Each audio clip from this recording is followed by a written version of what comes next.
So here is a question on electric fields. This is a question from the quiz that you took recently, and I'm going to break it down for you. So the question says two test charges are located in the xy plane. If Q1 is negative 3.5 nanocoulombs and is located at x1 is 0 meter, y1 is 0.72 meter, and the second test charge has a magnitude Q2 is 4.0 nanocoulomb and is located at x2 1.4, y2 0.5.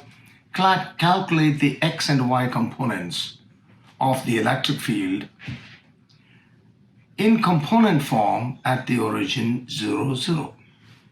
The Coulomb force constant is given. So basically there are two charges located at two different points, and you have to find the electric field intensity at the origin. So a diagram will help, right? So let's look at the coordinate system with the x and y coordinates and locate the charges. Where are the charges now? So that's x, and I'm kind of labeling it as 0.7, 1, 1.4, just showing particular values. And the first charge, is that 0, 0.72? Because the x coordinate is 0 and the y is 0.72. So that's where the first charge is. And then the second charge is at 1.4 on the x-axis and 0.45 on the y-axis. So that's Q1 and that is Q2. And the first thing you have to know is when you're asked to find the electric field, you always have to imagine that there is a +1 coulomb kept at that point. So here we imagine there is a +1 coulomb placed at the origin. And then the force acting on this +1 due to Q2 will be along the line joining them this way. And it's going to be a repulsion because this is positive. This is also positive, so they're going to repel each other along the line joining the two charges. On the other hand, Q1 is going to attract the positive charge along the line joining them, which is the y-axis. So you have one force of attraction along the y-axis, and you have a force of repulsion along the line joining Q2 with +1.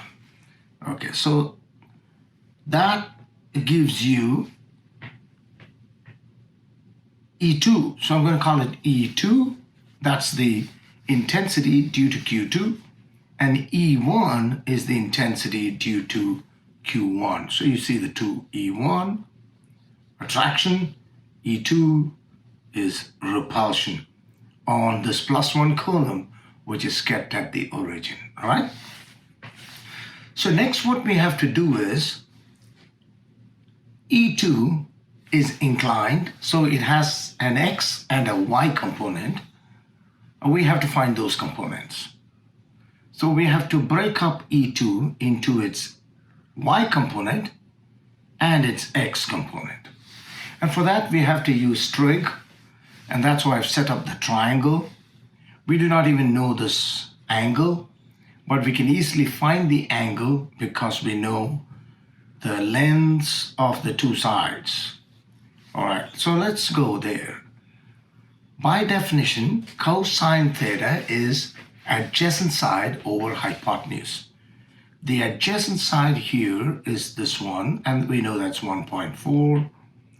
The hypotenuse, we do not know, but we can find that. How? By using the Pythagorean theorem, 1.4 squared plus 0.45 squared, add those two, take the square root, you would get the hypotenuse of this triangle, correct? So I found that, yes, 1.5743. Cosine theta is 1.4 divided by 1.5743, 0.8892.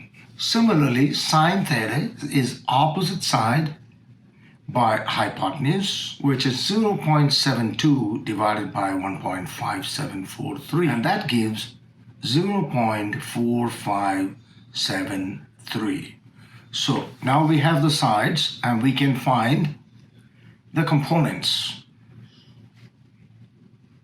So the x component is E2 cosine theta and the y component is E2 sine theta, which means you just find E2 multiplied with a cosine of the angle, which is this number, and do the same, multiply it with sine of the angle, which is this number, and you will get the components. Let's do that. So let's find E1 and E2. E1 is KQ by R squared, right? That's the formula for intensity. K times the charge divided by square of the distance. And K is 8.99 times 10 to the 9. That is the Coulomb force constant. Times 3.500 times 10 to the negative 9, because it's nanocoulomb, divided by distance squared. This distance is 0.72, so 0.72 squared. 60.6963 Newton per coulomb. Similarly, we find E2. When we find E2, we're going to use K Q2, which is the second charge, and divided by square of this distance. We have the distance already. Okay, so that is going to give us E2 is 14.5092. All right, next we can find the components of E2.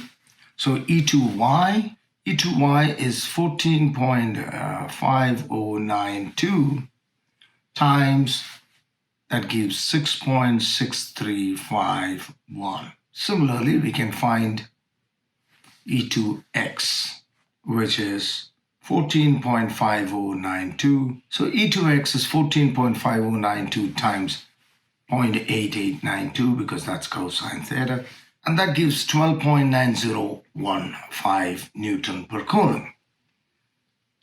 So we have the two components now. Y component, because the x component is just 12.9015. But for the y component, remember that E1 is up while E2y is down. So E1 is up, E2y is down. So we got to take 60.6963 right here, which is that, minus 6.6351. Do you see that? Okay, so that is going to give us negative 54.0612. Okay, so here are the two components, 12.9015 and negative 54.0612. Okay, so those are the two components.